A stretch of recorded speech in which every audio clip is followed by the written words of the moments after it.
شهر رمضان الذي أنزل فيه القرآن هدى للناس وبينات من الهدى والفرقان صدق الله العلي العظيم۔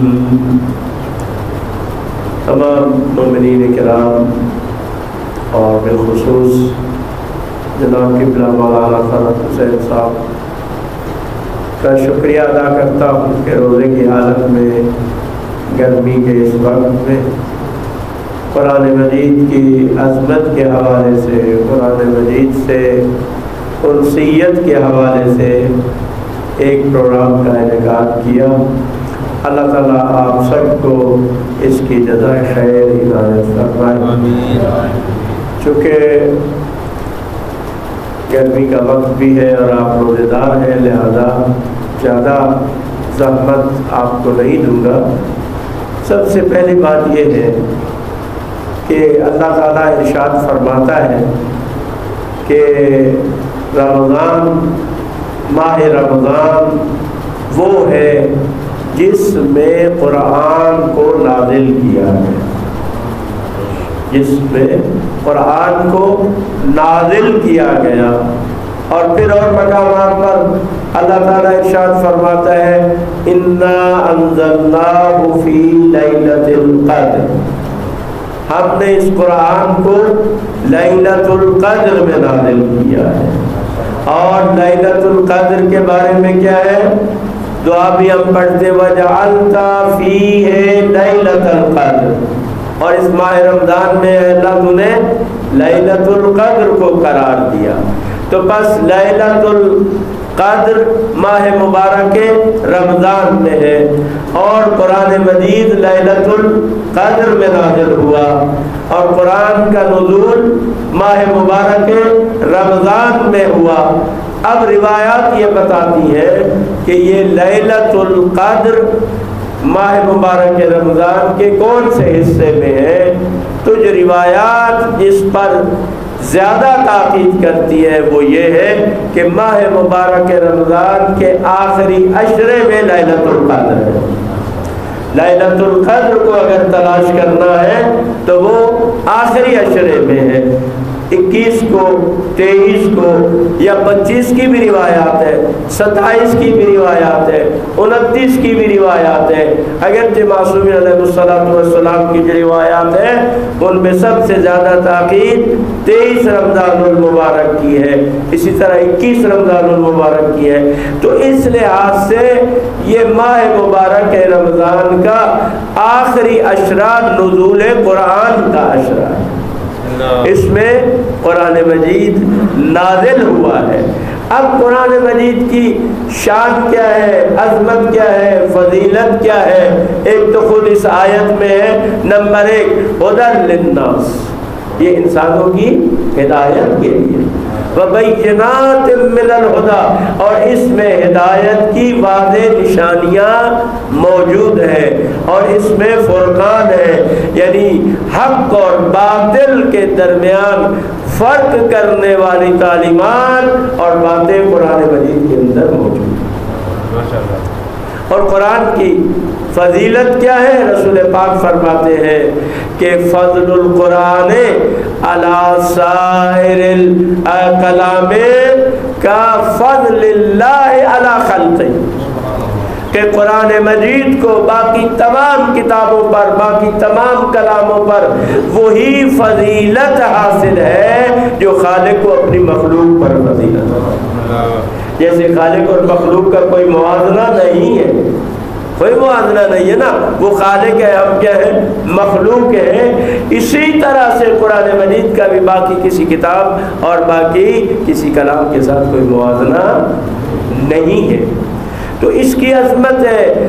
امیر المومنین علی ابن ابی طالب علیہ السلام نے، جن کے ایام شہادت ہے، اپنے آخری وصیت میں جو آپ نے انہی شہادت کے ایام میں کی تھی، یعنی 19 سے لے کر 21 کی رات کے درمیان جو وقت تھا، اس میں امیر المومنین نے وصیت کی تھی۔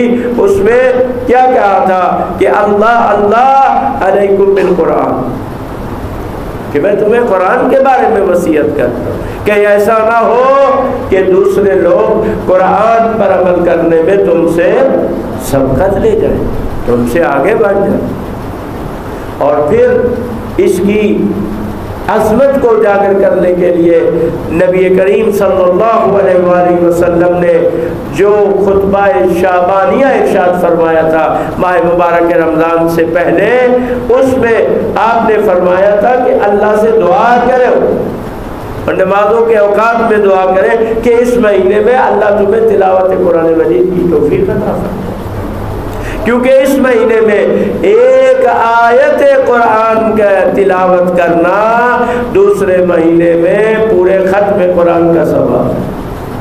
اب ذرا تھوڑا سا آپ دیکھیں کہ یہ جو مشہور ہے کہ قرآن کی آیتیں 6666 ہے، البتہ اس پر اتفاق نہیں ہے، اس میں فرق ہے، ٹھیک ہے، کہ قرآن کی 6666 آیت ہے یا نہیں، شمار کرنے میں جو علماء ہیں ان کے درمیان اختلاف ہے، لیکن ہمارے یہاں مشہور یہی ہے کہ 6666 ہے۔ اب جس شخص نے اس مہینے میں پورا قرآن ختم کیا گویا اس نے 6666 مرتبہ قرآن ختم کیا، یہ خدا کیا، اور ہے نا کہ اس مہینے میں خدا بند متعال میزبان ہے اور یہ بندہ مہمان ہے، یہ روزے دار اللہ کا مہمان ہے اور اللہ اس کا میزبان ہے۔ تو فرماتے ہیں کہ اس مہینے میں اللہ نے اپنے مہمانوں کے لیے کون سا دسترخوان بچھایا، تو کہتے ہیں یہ قرآن مائدۃ اللہ ہے، یہ اللہ کا دسترخوان ہے جو اللہ نے اپنے بندوں کے لیے بچھایا۔ تو زیادہ زحمت نہ، اب اس حوالے سے ہماری کوئی ذمہ داریاں ہیں قرآن مجید کے حوالے سے، جتنا رشتہ اور تعلق ہمارا قرآن کے ساتھ ہے اتنا کسی کا نہیں، ٹھیک ہے، کیوں کہ ہم اس حدیث پہ عمل کرتے ہیں، انی تارک فیکم الثقلین کتاب اللہ و میں دو چیزیں چھوڑ کے جا رہا ہوں، کہا کہ یہ دونوں آپس میں جدا نہیں ہوگی۔ تو جو اہل بیت کو مانتا ہے پھر وہ قرآن سے بھی تمسک کرتا ہے، یا اور علی مع القرآن والقرآن مع علی قرآن کے ساتھ ہے، قرآن علی علیہ السلام کے ساتھ ہے، تو اب آپ اندازہ جو علی کے ساتھ ہے وہ قرآن سے کبھی جدا نہیں ہو سکتا۔ لیکن یہ بات بھی ہمیں کہنی پڑے گی افسوس کے ساتھ کہ جتنا قرآن کو ہم میں اہمیت دینی چاہیے تھی وہ ہم نہیں دی، جو توسل کرنا چاہیے تھا وہ نہیں کیا۔ بہرحال ابھی انقلاب اسلامی ایران کے آنے کے بعد اس پر توجہ ہوئی ہے اور الحمدللہ ہمارے حفاظ بھی ہے، قراء بھی ہے، اور اس پہ الحمدللہ اچھا کام ہو رہا ہے۔ تو آج کا یہ جو پروگرام ہے وہ بھی اسی سلسلے کی ایک کڑی ہے کہ ہم نے چاہا کہ مختلف مساجد میں یہ جشن نزول قرآن کے حوالے سے پروگرام کیا جائے، لوگوں کو قرآن کی طرف توجہ دلائی جائے، اس کی اہمیت بتائی جائے، اس کی فضیلت بتائی جائے، اور اس حوالے سے ہماری ذمہ داریاں کیا ہیں۔ ہماری سب سے پہلی ذمہ داری قرآن مجید کے حوالے سے یہ ہے، جس کے لیے قرآن جو ہے وہ نازل ہوا ہے، وہ یہ ہے کہ تدبر فی القرآن، قرآن مجید میں غور و فکر کریں، اس میں سوچ کریں، غور و فکر کریں، اس کے بارے میں سوچیں، اس کی آیات کے بارے میں غور و فکر کریں۔ صرف قرآن کی تلاوت کا بھی ثواب ہے، لیکن اصل قرآن مجید جو ہے جس مقصد کے لیے آئے وہ ہماری ہدایت، ان هو الا ذکر للعالمین، قرآن مجید عالمین کے لیے نصیحت ہے، ہمارے لیے نصیحت ہے۔ اور دیکھیں قرآن کس قدر جو ہے وہ ہمیں ترغیب دلاتا ہے، ارشاد ہوتا ہے افلا یتدبرون القرآن ام علی قلوب اقفالها، کہ یہ قرآن میں کیوں غور و فکر نہیں کرتے، کیا ان کے دلوں پہ تالے پڑے ہوئے؟ گویا جو غور و فکر نہیں کرتا اس کے دل پر قرآن کی اصطلاح میں تالے پڑے۔ لہذا ہمارا کام ہے کہ ہم قرآن مجید جو پڑھے سمجھے، اسے سمجھ کے پڑھے، ترجمے کے ساتھ پڑھے، تاکہ ہمیں پتہ چلے کہ یہ جو پیغام اللہ کی طرف سے اس کے بندوں کی طرف آیا ہے اس میں خداوند متعال نے کیا ارشاد فرمایا ہے۔ اور دوسرا آخری بات کروں کہ فرمایا ہے کہ نوّروا بیوتکم بالقرآن، کہ اپنے گھروں کو قرآن سے منور کرو اور ان کو قبرستان نہ بناؤ۔ حدیث پیغمبر صلی اللہ علیہ وآلہ وسلم ہے، یہ نہیں کہ آپ نے فرمایا وَلَا تَتَّخِذُوهَا قُبُورًا كَمَا فَعَلَتِ الْيَهُودُ وَالنَّصَارَىٰ۔ فرماتے ہیں کہ قرآن مجید کو گھروں میں پڑھو، اس سے نورانیت آتی ہے، نور آتا ہے گھروں میں، گھر منور ہوتے ہیں۔ اور یہ بھی حدیث ہے کہ وہ گھر جن گھروں میں قرآن مجید کی تلاوت کی جاتی ہے وہ آسمان والوں کے لیے ایسے چمکتے ہیں جیسے زمین والوں کے لیے ستارے چمکتے ہیں۔ یہ قرآن کا نور ہے، جس گھر میں یہ نور ہوگا وہ آسمان والوں کے لیے ایسے چمکے گا جیسے زمین والوں کے لیے ستارے چمکتے ہیں۔ اللہ تعالی ہمیں قرآن مجید کے پڑھنے، سمجھنے اور اس پر عمل کرنے کی توفیق عطا فرمائے۔